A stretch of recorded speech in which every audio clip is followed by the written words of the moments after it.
ইডলি ধোসা বানানোর জন্য 250 গ্রাম সেদ্ধ চাল আর 50 গ্রাম বিউলির ডাল ভিজিয়ে রাখলাম। এটা 8 থেকে 10 ঘন্টা ভিজিয়ে রেখেছিলাম। তারপরে এটার আমি একটা স্মুথ পেস্ট তৈরি করব। চাল আর ডাল আলাদা আলাদা পিসবো, তাই প্রথমে আগে চালটা মিক্সিং জারের মধ্যে দিয়ে দিচ্ছি, দিয়ে একটা স্মুথ পেস্ট তৈরি করে নেব।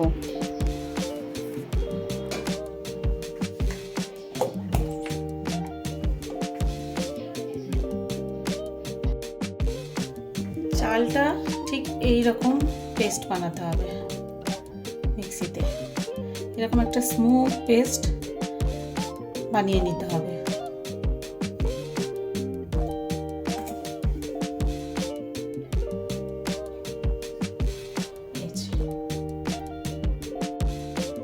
একইভাবে আরও একটু চাল রয়ে গেছে আমার, এটারও ওরকমভাবে পেস্ট তৈরি করে নেব। চালটা পেশা হয়ে গেলে তারপরে ডালটা পেশা।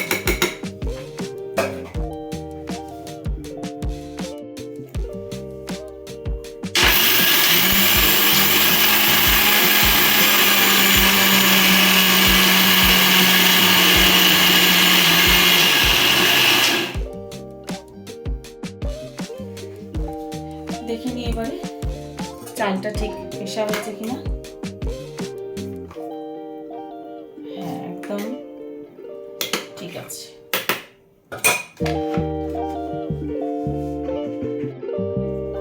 এক জায়গায় করে নিলাম পুরো চালের পেস্টটাকে। এবারে ডালটা পিষে নেব।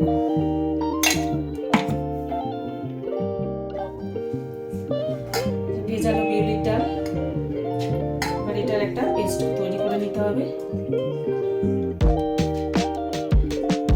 এটা ঘোরাবো ফার্স্টে। যদি মনে হয় একটু জল লাগছে তো খুব সামান্য পরিমাণে জল দেব। সেটা পেস্টটা বানাতে বানাতে মাঝখানে খুলে একটু চেক করে নিতে হবে।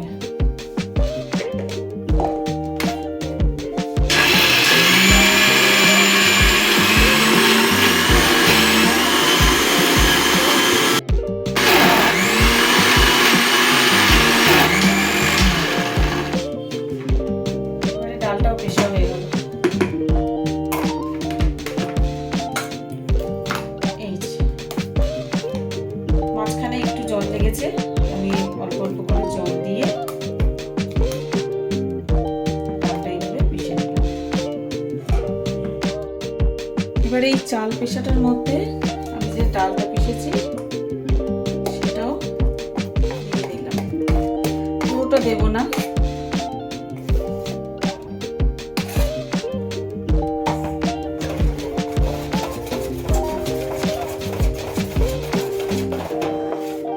আড়াইশোর মতো চাল নিয়েছিলাম, তো তার সঙ্গে 50 গ্রাম ডালের পুরো পেস্টটাও লাগে না ইডলি করতে গেলে। মানে 50 গ্রাম ডাল যেটা পিষলাম পুরোটা দেব না, এতটার মতো পেশা আমি রেখে দিলাম।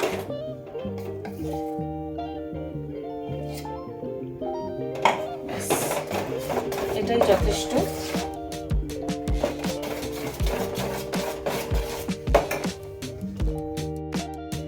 এবার এই চাল ডাল পেশার মধ্যে নুন দিয়ে দেবো। একটু নুন দিয়ে দিলাম, দিয়ে আবার ভালো করে মিশিয়ে নিলাম।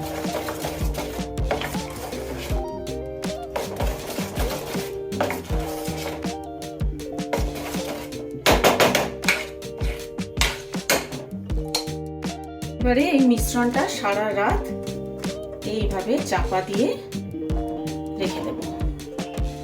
তাহলে পরের দিন সকালবেলা ইডলি বানাবো যেটা একদম ঠিকঠাক হবে। পুরো রাত এইভাবেই ঢাকা দিয়ে রাখতে হবে।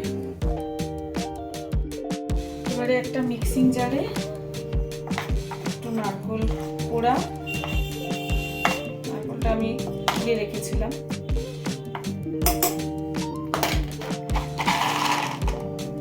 একটু বাদাম,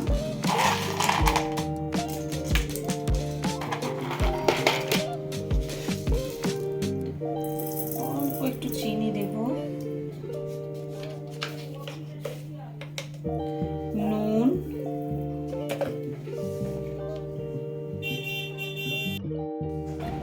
একটু আদার টুকরো দিলাম অল্প, আর কাঁচা লঙ্কা বা শুকনো লঙ্কা যে কোনোই একটা দেওয়া যায়, তো আমি এখানে শুকনো লঙ্কা দিয়ে দিলাম। দিয়ে এবারে এটা চাপা দিয়ে সামান্য জল দিই,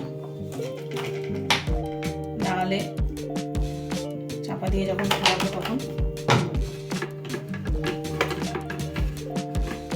প্রবলেম হবে। তো একটু চাপা দিয়ে দিলাম।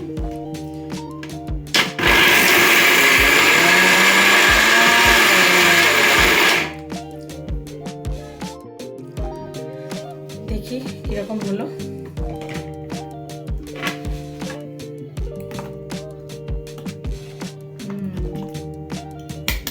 একদম ঠিকঠাক হয়েছে।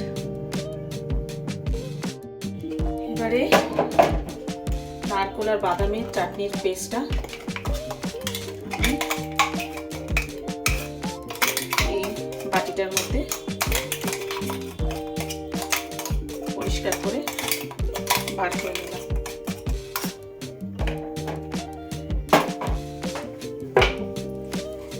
একটু জল দিয়ে নেব।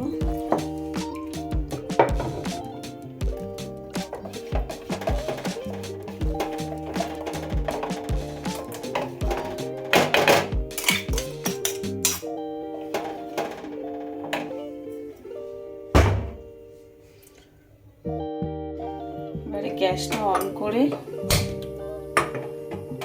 তড়কা প্যান বসিয়ে তার মধ্যে একটু হোয়াইট অয়েল দিলাম, সানফ্লাওয়ার অয়েল, কালো সর্ষে,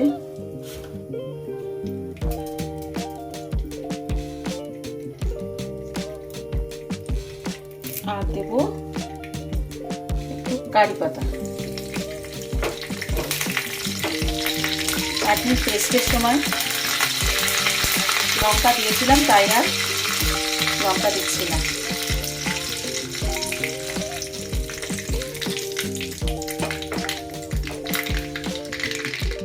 এবারে এটা চাটনির মধ্যে পুরোটা দিয়ে দিলাম।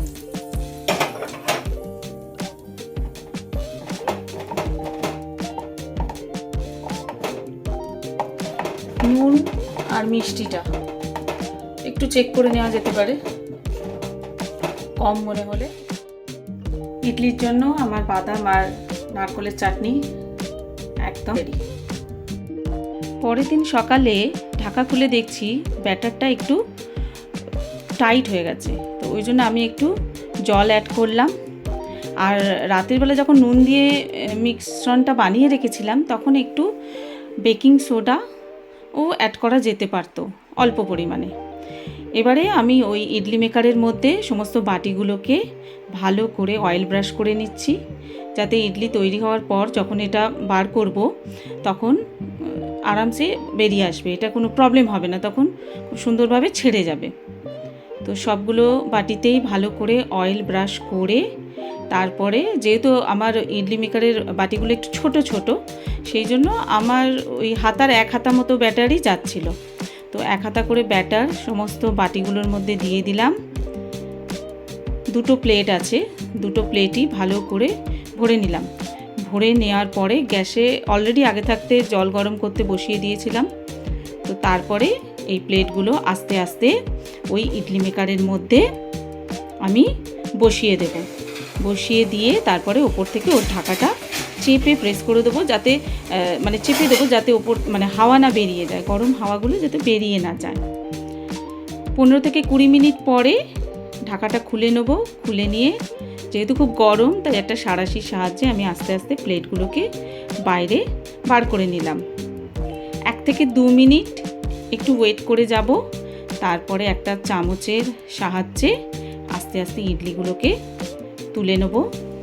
তুলে নিয়ে একটা প্লেটের মধ্যে রাখবো। তো আমার ইডলি রেডি হয়ে গেছে। ভালোই হয়েছে। এরপরে আমি ধোসা তৈরি করব। ধোসার জন্য একটা মোটা তাওয়া বড় গ্যাসে বসিয়ে দিলাম। তাওয়াটা খুব গরম হয়ে গেলে একটু জল ছিটা দেবো, দিয়ে একটা পরিষ্কার কাপড় দিয়ে মুছে নেব।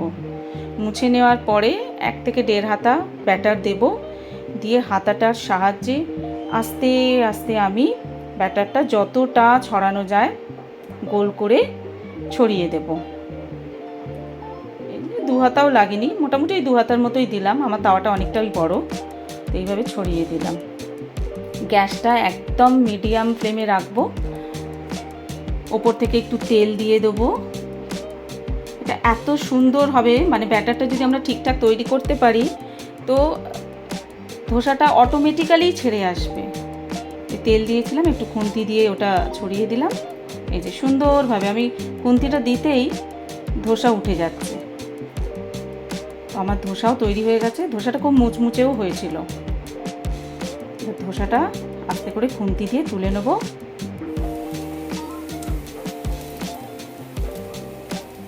এই যে কি সুন্দর ফোল্ড হয়ে গেল। তো আমার ব্রেকফাস্টের প্লেট তৈরি। এর মধ্যে আমি একটা ধোসা, 2টো ইডলি আর নারকোল আর বাদামের চাটনি দিয়ে রেডি করে ফেললাম। তো আমার এই ভিডিও আপনাদের কেমন লাগলো অবশ্যই জানাবে, আর ভালো লাগলে একটা লাইক আর কমেন্ট নিশ্চয়ই করবেন। Thank you.